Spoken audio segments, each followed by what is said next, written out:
钱是最好的筛选。那这不就是根据你什么时候是 I 人，什么时候是 E 的那个性格来决定呢？他已经没有电了，这也说明了我已经很久没有看他了。我很喜欢听到这种纸的声音，你们听一下。我们现在看一看，我们上个月我们2个人都分别点了多少次外卖啊！天哪，我都不敢相信，我这1个月这么健康吗？我自己做了这么多饭吗？对啊，我准备好了，开始吧。Hello， 你们好，欢迎来到我的频道，很高兴认识你们。我叫 Stella， 你们也可以叫我六六。在这里，我会和你们一起用最地道的方式学习中文。今天的视频是一个播客，我们一起聊一聊怎么用中文更好地表达自己的想法、意见、观念等等。Hello， 我们又见面了，可可。Hello， 时隔了半个月。中文有一句话是好久不见，但是我们是很快就见了。是的，托你的福，我们又见面了。你好吗？我挺好的。突然有一点点尴尬，因为中国人不太这样问，对吧？中国人从来不说你好吗？对，就是如果我朋友问我好吗，我就会第一个反应会觉得，咋了？你希望我不好吗？但刚刚是一个玩笑，那现在我们正经的说，可可你最近怎么样呀？感觉就是最近还可以吧，就是工作也不是很忙，然后也去了几个地方玩，然后吃的也不错，总体还可以。那你呢？我最近不太忙，之前2-3个星期比较忙，但是最近还可以。那今天我们这个视频要聊什么呢？是因为之前我在和我的学生上课，或者我也每天在看评论，我看到大家在表达自己的想法和观点的时候，大家经常说我觉得没有问题，中国人也经常用。但是如果我们在真实的生活里和中国人聊天的话，你会听到中国人不仅会用我觉得，他们还会用很多不同的方式来表达自己的观点和想法。那这个视频我们就会用中文聊一聊怎么更好的表达观点和想法。你准备好了吗，可可？我准备好了，开始吧。今天可可她不知道，她没有提前知道我们今天要聊什么。我今天一共准备了5、6、7、8个选择，我们要从2个里选1个，说一说自己的喜好，说一说自己的看法。第一个，住酒店还是住 Airbnb 民宿？在你旅行的时候，你怎么看？就我个人的这个旅游经验来说吧，我觉得住酒店和住民宿要看你选的那个地方是什么类型的一个旅游景点。你比如说有的是这个山野森林里面的景点，那你可能选择一个离它很近，然后又能看到它完整一个风貌的民宿，会是我的一个选择。那如果说我是喜欢这个看城市风景，那么比如说我来到上海、成都、重庆，就是夜景非常好看，那我会优先选择酒店。这是一个方面。还有另一个方面呢，就是当我的预算有限的情况下，那我可能会更加倾向于选择酒店。因为在同等价格的情况下，酒店的一个卫生程度，还有一个房间舒适度，都会比民宿要好一点。所以就是你的选择取决于2个方面，第一个就是取决于你要去的地方它的类型，第2个就是取决于你的预算，是吗？对，是的。钱是最好的筛选。对我来说，我还是预算优先吧。即使民宿它地理位置再好，它的景点再多，它的风景更好，但是如果它不满足我的预算的话，我觉得我还是要预算优先，预算是最重要的。是的，是的。对于我来说，我的选择还取决于我的心情哦。因为虽然按照我的喜好，我其实更喜欢住 Airbnb 民宿，因为我觉得住民宿更能让我体验当地的感觉，有当地的特色和当地的人，我可以和当地人有更好的互动。这种情况下，我一般会选择住民宿，我觉得更好玩。但是有很多时候，我的心情不是特别积极，我不想和当地人有任何的互动，但是我也想享受一些服务，可能我就会选择酒店。虽然酒店没有民宿那么有当地特色，但是确实不会有人打扰我。对，这个时候对我来说是更好的。那我理解了。那这不就是根据你什么时候是 I 人，什么时候是 E 的那个性格来决定吗？是的，是的，是的。就是我选择民宿酒店的2个原因，一个就是看我旅游它是属于什么类型的一个目的地，第二个就是预算 money。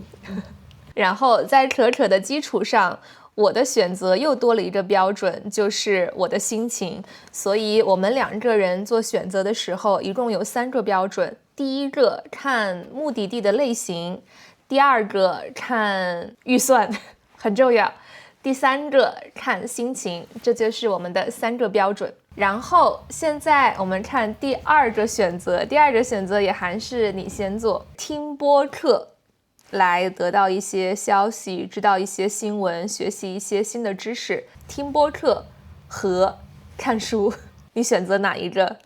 我思考一下哦。其实可能因为我没有怎么听播客的习惯，因为我本人是觉得播客的速度太慢了，我可能更注重视听结合的效果，所以我不会喜欢听播客，我会喜欢要么就看视频，要么就看书。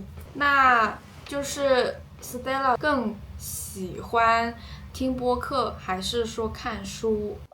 整体来说我更喜欢看书，因为我觉得我和你一样，我都是非常注重视觉的。通过看书，我可以慢慢的去和作者有一个共鸣。这是我非常喜欢的。我非常喜欢的作者就是三毛，我最喜欢的他的书就是《撒哈拉的故事》，你们可以在下面的链接里看到他的这本书，如果你有兴趣的话，你也可以看一看。那你可以分享一个你看这本书就是印象比较深的片段吗？或者说是句子？三毛的这本《撒哈拉故事》，它给我最深的一个印象就是三毛，她是一个女生，她和一个西班牙的男生他们结婚，他们在撒哈拉沙漠结婚。然后呢，在撒哈拉环境其实是非常差的，不是不好，是非常差。但即使在这么差的环境里，三毛和她的老公，他们还是通过自己的努力，一点一点，慢慢的让他们的家变成了沙漠里最温暖、最漂亮的小家。他们在沙漠里一起生活了1年多，在1年多里，他们经历了非常多有意思，有时候也有一点生气，让人生气的小故事。但是我觉得这个经历不论发生什么事情，它总是很浪漫的，所以我觉得这个是我读这本书最深的印象。虽然已经读了好多遍了，但我现在还是非常喜欢这本书，已经读了，我觉得我已经读了10多年了，我还是很喜欢。总结一下，播客、听播客和看书，我和可可都比较喜欢看书，因为我们2个人都注重视觉，光听对我俩的作用不大。所以对于我们2个人来说，我们都比较喜欢看书。OK， 现在有第3个选择，第3个选择其实还是和书比较有关系，纸质书和电子书。对，根据你的生活习惯或者根据你的看书习惯，你更习惯用哪种方式呢？对我来说，我真会毫不犹豫就选纸质书，因为这其实也是跟我的一个这么久的一个习惯，有关系。首先就是我可以说出电子书的，对我来说不是很方便的一个点，就是屏幕很小，然后屏幕不一定小啊，给你看我的屏幕多大啊，哇塞，这是没电了。iPad 还是那个？哇，这是电子书，这是电子书。哦，你真的会在这个上面看书吗？不会呀，我不会看书，因为你看，它已经没有电了。这也说明了我已经很久没有看它了。那我已经知道你的答案了。那还是先说你的答案。就是我觉得就是它呢，首先它很轻薄，就没有那种书的知识的这个厚重的这种分量，那种沉甸甸的感觉，然后就是没有质感。然后第二个就是它电子屏幕有时候看久会容易疲劳，简而言之就是我看久电子书我会睡着，但是纸质书不会。然后第三个就是电子书我不太习惯就是用电子的笔去上面做笔记，就是因为我看书还是有一些做笔记的习惯，所以我更愿意就是自己拿笔在书本上写写画画。那我想问问 Stella， 那电子书和书你会更倾向于选择哪一个阅读习惯呢？根据我电子书的电量，我的答案已经很明显了。我更倾向纸质书。其实一开始我还不太清楚我的想法，所以我就买了电子书、电脑、iPad、电子书、手机，这是我之前每次旅行的时候都一定会带的4个电子产品。但是后来我在读电子书的时候，我发现我在读书的时候，我很喜欢听到这种纸的声音，你们听一下。我很喜欢听纸的声音，我能 get 到这个感觉。然后我也很喜欢手指在纸上触摸的质感，然后这些感觉都会让我觉得我在真实的生活里，我在真正的读这本书，它会让我对这本书更加重视，会让我的注意力更集中。如果是读电子书的话，我觉得因为虽然是电子书，但是它毕竟还是电子产品，我的注意力可能不太好，没有读书的时候好。总结一下，电子书和纸质书，我和可可根据我们2个人的习惯，我们都一定会选择纸质书。可能是因为纸质书它的质感更真实、更好，也是因为纸质书它更厚重、更有学习的感觉。虽然电子书很轻薄、很方便，但是它给我们带来的感受没有纸质书那么的强烈，那么的真实。那这是不是也说明我们2个不是那种效率很高的人啊？确实效率非常不高。这本书我看了好久了，就是看得很慢很慢，因为我想把每一个字都读懂。我们是体验派，对吧？对，我们体验派，不是效率派。对。第4个选择和生活习惯有关，自己做饭还是外卖？根据你的生活经历或者生活经验，你怎么看这个选择？那么我就不得不打开我的淘宝了。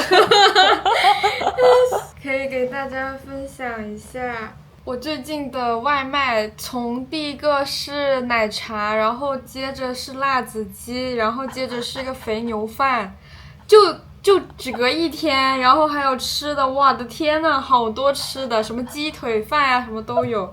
就大家看到很频繁的这种外卖的时候，一般都是在我就是加班的时候，我会选择点外卖。但是呢，像我一般就是在周末有我自己的休闲时间，指的是我可以睡到自然醒，然后呢我就可以去买个菜，然后会选择自己做饭。就是根据我的一个工作时间和我的一个经历长短，应该说是经历高低有关系。就是我有精力的时候，有时间，然后我会选自己做饭。那我没有时间，然后很累的时候，就是加班的时候，我就会点外卖。那我们现在做一个小游戏吧。因为在中国点外卖，我们有不同的平台，有淘宝、美团、京东，还有饿了么，就是很多很多平台。我们现在看一看，我们上个月我们2个人都分别点了多少次外卖啊！我天哪！我看一下好，我看一下。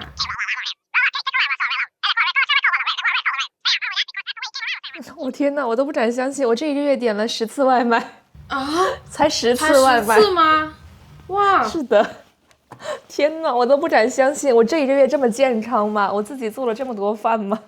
对啊，我现在2个软件都已经23个外卖了。一个月就30天，你已经点了23次外卖。但是绝大多数都是点奶茶，其实。你觉得这个算多还是算少啊？我觉得首先我要深刻检讨我自己，为什么一直在犯猪瘾，点了那么多个外卖，我自己也没有感觉到，一直在吃。我感觉就是几乎每天都点外卖，你这个频率。因为其实我主要看了，因为我大部分我是点的喝的比较多，然后我会把这个饮料作为我的一个正餐去消化它，但是呢，就数量来说它其实远超于我今年的点外卖的次数了。可能因为我5月确实是遭遇了一些工作上面的波折和不平，这让我感到，所以我希望通过点外卖来释放一下我的压力。掌控力，我想要，我想吃，这就是我们的第4个选择。那现在我们有第5个选择。第5个选择，我觉得我已经知道答案了，因为我还是比较了解可可的。但是我们还是让他自己来说一下，原相机、美颜相机，你的看法，你会选择哪个呢？天哪，这还用选择吗？我直接美颜相机，我现在就在开着美颜相机。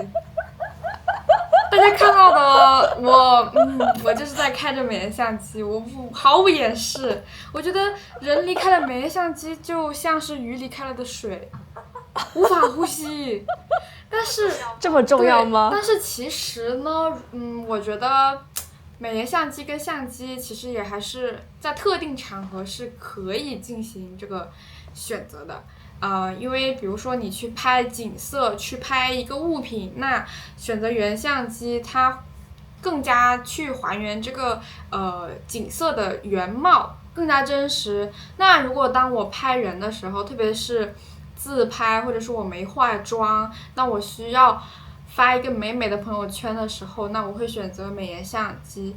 那本来我还原我真实的美貌也是一种还原。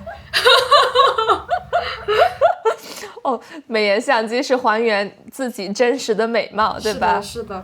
然后现在其实大家也很喜欢就是用 live 去记录生活嘛，有时候你去记录你的就是家人啊，或者说你的猫猫狗狗，我也会选择原相机的 live， 有那种这个真实的这个生活感。对。现在我们来看第6个选择。第6个选择，我觉得和工作有一点关系啊，也不是完全相关，但是和工作有一点关系。打电话沟通还是文字沟通？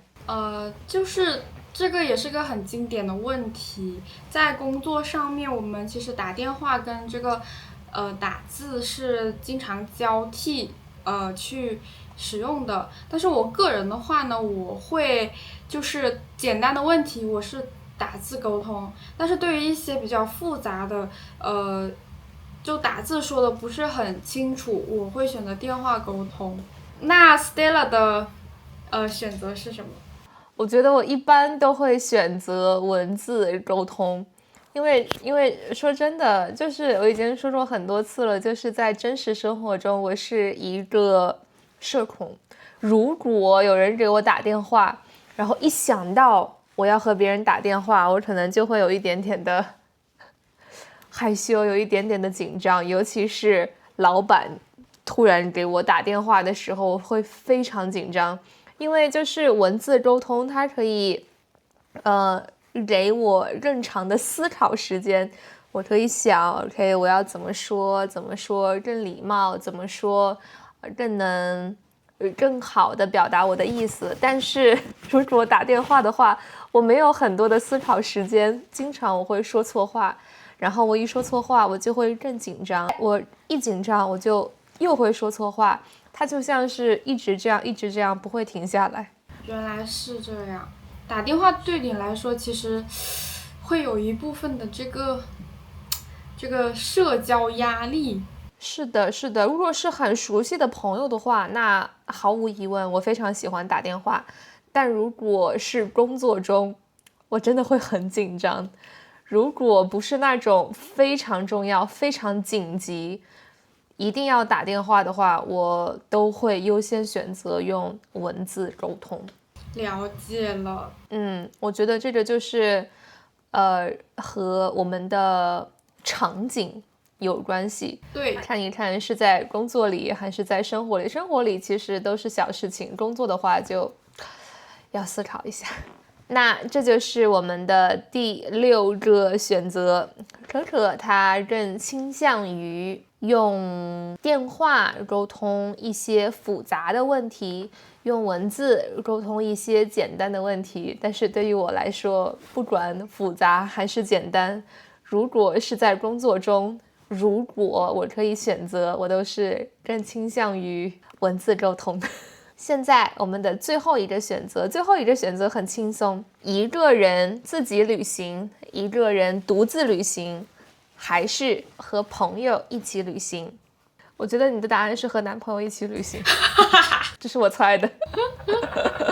目前我的这个状态就是可能我还是更享受跟我的朋友和或者说志同道合的一些陌生人吧，就是旅游搭子一起去旅行。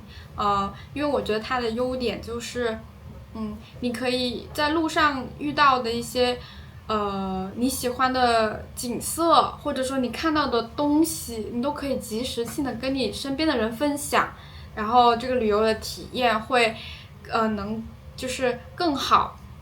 而且如果你路上遇到一些什么困难，那人多力量大，就是身边的人也会给予你帮助，所以这是我非常看重的2点。还有就是人多的时候，经济压力会比较小。但是如果是个人旅游呢，因为我本身没有尝试过，所以说个人旅游对我来说可能会略显孤独了。但是如果和朋友一起旅行的话，体验感是好是坏，我觉得它很大程度上取决于你的旅行搭子，他们适不适合。我觉得就是找到合适的旅游搭子太难了，很少有人能配得上我。这样吗？可以大胆开麦。那你看我可以跟你一起旅行吗？我觉得现在可以，之前应该很难，因为之前我是穷游，你应该不太喜欢穷游。之前穷游的时候太难找旅游搭子了。好，那这就是今天我和可可想和你们分享的7个选择。每一个选择，每个人都有不同的答案，可能我们的喜好不同，我们的标准不同，我们的习惯不同，我们的思想观念不同等等，每个人都是一个很特别的存在。那和上次一样，这一次我和可可也有几个问题想问你们。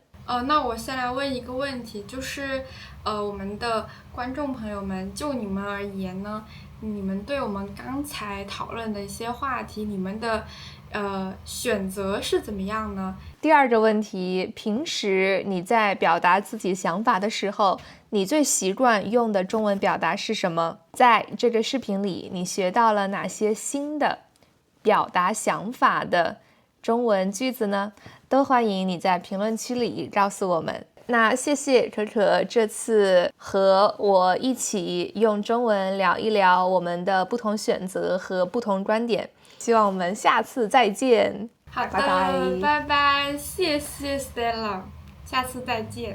这就是这次视频的全部内容了，希望你们通过今天的视频学到了更多的词汇和表达，也希望下一次如果你想表达自己的观点和想法的时候，除了我觉得，还可以用更多不一样的说法。如果你已经看到这里的话，欢迎你在评论区里回复这个表情包，告诉我你完成了。如果你喜欢我的视频的话，你可以给我一个 like， 一个 super thanks， 或者订阅我的频道，成为我的会员，这对于我来说都非常重要。谢谢你们的喜欢，我们下一个视频再见。